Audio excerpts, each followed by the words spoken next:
வணக்கம் நேர்களே. டேன் தொலைக்காட்சியினுடைய வணக்கம் தமிழொலி நிகழ்ச்சியினூடாக இந்த காலை வேளையிலே இந்த இயற்கை வழி என்கின்ற பகுதி உங்களுக்கு பல்வேறுபட்ட இயற்கை வழி தகவல்களை தந்து கொண்டிருக்கின்றது.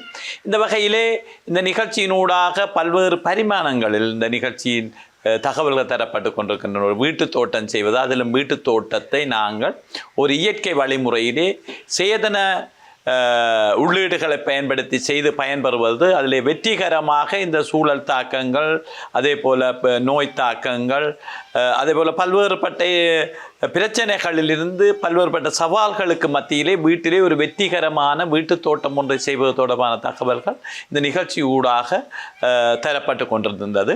அதைவிட இயற்கையிலே இருக்கின்ற இயற்கை சூழல், தாவரங்களை பேணி பாதுகாப்பது, அதே போல் நாங்கள் வளிமண்டலத்திலே இருக்கின்ற வழியினுடைய சமநிலையை பேணி பாதுகாப்பதென இயற்கையினுடைய பல்வேறுபட்ட அம்சங்கள் இந்த இயற்கை வழியினூடாக, இயற்கை வழி என்கின்ற இந்த நிகழ்ச்சியூடாக உங்களுக்கு நாளாந்தம் தரப்பட்டு கொண்டிருக்கின்றது.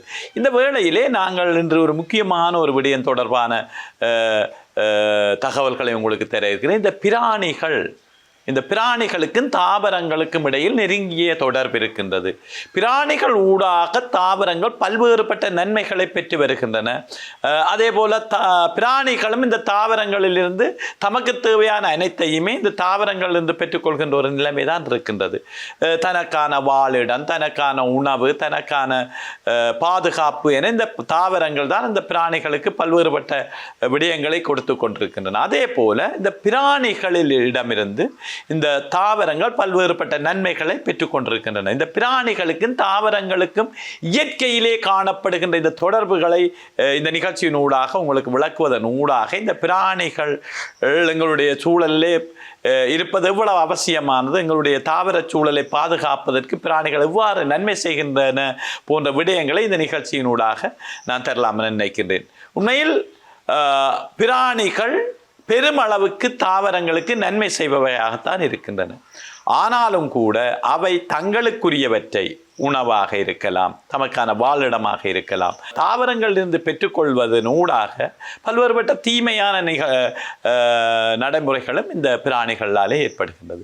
ஆகவே நாங்கள் சரியாக இந்த தாவரங்களை வளர்க்கின்ற போது, வீட்டிலே தோட்டத்தை செய்கின்ற போது அல்ல தோட்டங்களை செய்கின்ற போது எந்தெந்த பிராணிகள் இந்த தாவரங்களுக்கு நன்மை செய்கின்றது என்பதை உணர்ந்து அதனூடாக அவற்றை அழிப்பதிலிருந்து அல்ல அவற்றினுடைய அழிவுக்கு காரணமான செயல்களை செய்வதிலிருந்து நாங்கள் விடுபட்டு கொள்ள முடியும். அதே போல் அவை எமது சூழலிலே பெருகுவதற்கும் அதே போல நடமாடுவதற்குமான ஒரு வாய்ப்பினை ஏற்படுத்தி கொள்ள முடியும். எனவே இந்த பிராணிகளுக்கும் தாவரங்களுக்கும் இடையிலான தொடர்பை நாங்கள் சரியாக அறிந்து வைத்திருக்க வேண்டும். நன்மை என்று பார்க்கின்ற போது மிக முக்கியமாக இந்த மண்ணை வளப்படுத்துகின்ற, உண்மையில் உங்களுக்கு தெரியும் மண்ணிலே பல்வேறுபட்ட பூசணைகள் இருக்கின்றன. அதாவது மண்ணிலே இருக்கின்றவற்றையெல்லாம் தாவர வேர்களூடாக தாவரங்கள் உறிஞ்சிக் கொள்கின்றன. ஆனாலும் அதை தாவர வேர்கள் உறிஞ்சக்கூடிய அளவுக்கு தயார்படுத்துவதிலே பிராணிகளுடைய பங்கு மிக முக்கியமாக இருக்கின்றது. மிக முக்கியமாக இந்த மண்புழு, கரையான் போன்றவை சேதன பசலைகளை, அதாவது சேதன கழிவுகளை, தாவர கழிவுகள், விலங்கு கழிவுகள் போன்றவற்றை உக்கச் செய்வதிலே பெரும் பங்கு வகிக்கின்றன. இவை உணவாக அவற்றை உட்கொண்டு திரும்பவும் இந்த மண்ணோடு சேர்க்கின்றன. எனவே அந்த மிக முக்கியமாக இந்த மண்புழு உண்மையில் விவசாயிகளின் தோழன், அதாவது பயிர் செய்கைக்கு பயிர்களுக்கு நன்மை செய்கின்ற பிராணிகளிலே முதலாவதாக இடம்பெறுகின்ற பிராணி மண்புழு. இந்த மண்புழுவை நாங்கள் எங்களுடைய சுற்றாடலிலே மிக கவனமாக பாதுகாக்க வேண்டும். அதனுடைய அழிவுக்கான செயல்களை நாங்கள் செய்யக்கூடாது. எங்களுடைய பல்வேறுபட்ட செயல்கள் இந்த மண்புழுவினுடைய அழிவுக்கு காரணமாக இருக்கின்றன என்பதை நாங்கள் உணர்ந்து கொள்ள வேண்டும். மிக முக்கியமாக எங்களுடைய வீடுகளிலே நாங்கள் குப்பைகளை போட்டு எரிக்கின்ற போது இந்த மண்புழு இறந்து போகின்றது, மண்புழுக்களுடைய முட்டைகள் அற்று போகின்றன, மண்புழுவினுடைய அந்த உயிர் சூழல் அழிவடைந்து போகின்றது. எனவே நாங்கள் எங்களுடைய வீடுகளிலே குப்பைகளை போட்டு எரிப்பதை தவிர்த்து கொள்ள வேண்டும். அதே போல பல்வேறுபட்ட ரசாயனங்களை மண்ணோடு சேர்வதற்கு நாங்கள் காரணமாக இருக்கின்றோம். இந்த ஏற்கனவே நான் இந்த நிகழ்ச்சியினூடாக கூறியிருக்கிறேன். ஆனாலும் கூட மீளவும் வலியுறுத்த வேண்டிய ஒரு தேவை இருக்கின்றது.